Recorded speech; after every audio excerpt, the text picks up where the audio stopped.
में भगवान ने 3 प्रकार की श्रद्धा का वर्णन किया।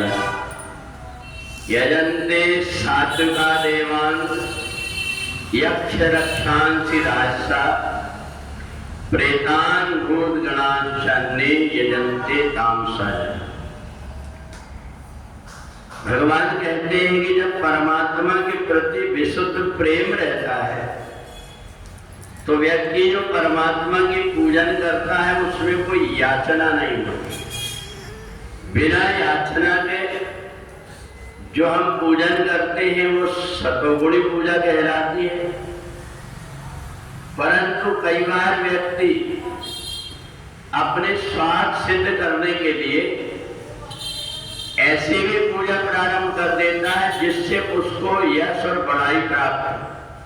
यक्षों की पूजा करने लगता है, राक्षसों की पूजा करने लगता है, यक्षिणियों की पूजा करने लगता है। उससे वो जो टोटका बताता है, टोटका बता करके और दूसरे लोगों को पूजा से भ्रमित करता है, ऐसा व्यक्ति की रजोगुणी पूजा कहलाती है। और इससे और निम्न स्तर की श्रद्धा है तमोगुणी, अर्थात हम ऐसी पूजा जहां किसी आत्मा को अपने वश में करके, चाहे वो यक्षिणी हो, यक्ष हो या प्रेत हो, इसको वश में करके अगर हम कोई साधना करते हैं अपने स्वार्थ के लिए, वो तमोगुणी कहलाती है। और इसलिए सतोगुणी पूजा वाला व्यक्ति हमेशा उत्तम लोगों को प्राप्त करता है। देवताओं से कुछ मांगता नहीं।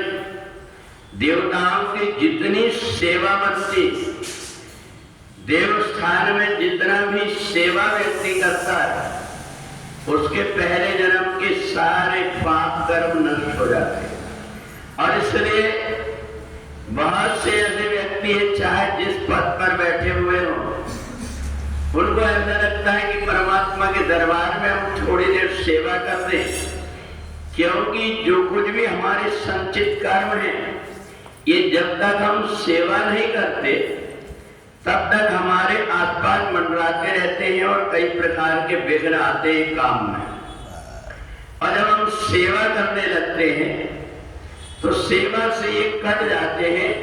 और इसलिए एक व्यक्ति के जीवन में बार बार रुकावट आती रहती है और एक व्यक्ति का जीवन आसान हो जाता है, इसलिए कि उसके मन के अंदर सतोगुणी भाव है। और सतोगुणी भाव से जो पूजन करता है उसको चाहिए न चाहिए कवम कछु। वो ये सोचता है कि परमात्मा ने मेरे को जो कुछ दिया है वो बहुत है।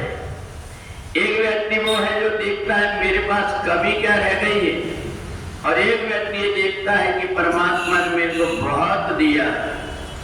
तो ऐसा मान करके कि जीवन में एक आध अगर कोई कांटा आ जाए तो व्यक्ति को परेशान नहीं होना चाहिए, क्योंकि जीवन में बहुत सारे फूल खिले हैं, उनके तरफ भी व्यक्ति को देखना चाहिए। और जब ऐसी सोच व्यक्ति की हो जाती है तो धीरे धीरे परमात्मा से सतोगुणी भाव से जो जुड़ा रहता है उसकी सकारात्मक सोच होती है।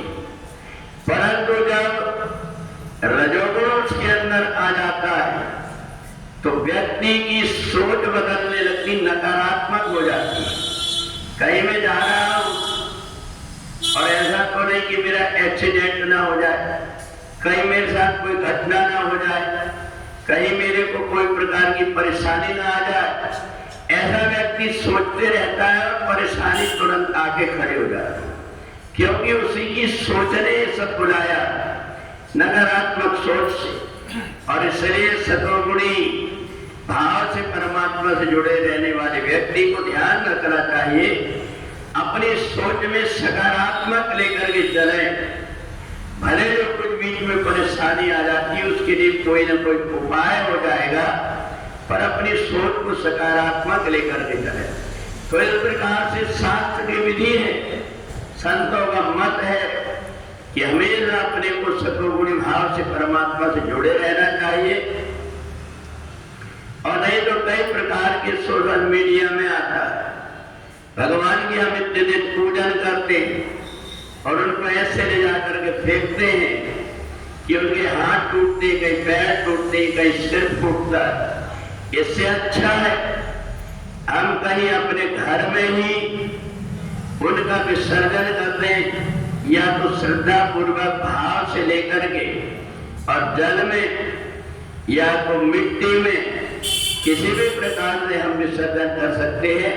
तो इसलिए अगर हमारी सतोगुणी श्रद्धा है तो व्यक्ति का भाव केवल पूजा तक नहीं रहता, पूजा के भाव बाद में भी वो देखता है कि जिनकी मैंने पूजा किया इनके साथ व्यवहार कैसा करे।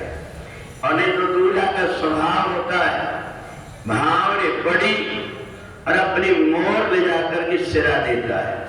तो इसलिए अपना जब तक स्वार्थ है, जब तक के श्रद्धा का भाव, और जब स्वार्थ समाप्त हो गया तब चाहे शराब की नशा में व्यक्ति, चाहे अनेक प्रकार की आदतें लेकर के भगवान के सामने अनेक प्रकार के ऐसे कार्य जो नहीं करना चाहिए वो लेकर के करता है, उसका फल भी उसको तुरंत सामने देखने को मिल जाता है।